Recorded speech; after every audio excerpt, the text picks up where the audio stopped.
Rauno Anttalainen, te olitte Helsingin varastotyöntekijät ryn syyskokouksessa 19.11.2008, joka pidettiin Helsingin rautatieasemalla ravintola The Pullmanissa rautatieaseman toisessa kerroksessa. Kyllä. Kokouksen laillisuudesta on kahta eri versiota.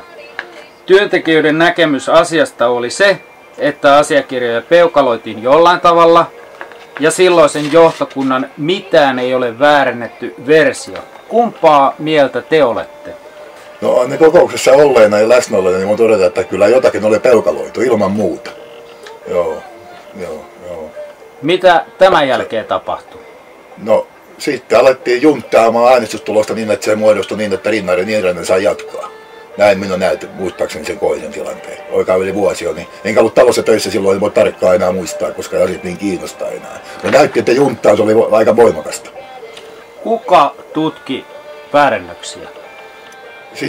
Sitä minä en nyt tiedä, koska minä en ole enää mukana siinä. Uudet vaalit tuli. Pyysikö johtokunta anteeksi jäseniltä, kun nimi oli kopeloitu? Ei pyytänyt. Ollenkaan. No siitä en ainakaan muista sellaista anteeksi pyyntöä tulee. Uudet vaalit pidettiin. Niin. Mitä tämän jälkeen tapahtui? No sen jälkeen tapahtuikaan se, että tilanne pysyi ennallaan. Eli herrat olivat kuin turkkilaisia painijoita, niitä ei saanut mistään kiinni silloin. No näin näyttää olleen. Se on aika semmoista vakuuttavaa työtä, että se oli niin sisäpiirin homma, että siitä ei tavallaan läsnäolo liiton osaston jäsen olisi mitään varmaan sanoa, mutta näytti siltä, että junttaus oli voimakasta. Sisäpiirin junttaus oli voimakasta. Eli siis voidaanko ymmärtää, että samat herrat valittiin uudestaan vai hiukan eri järjestyksessä? No samat herrat, mutta eri järjestyksessä nimenomaan. Kiitos.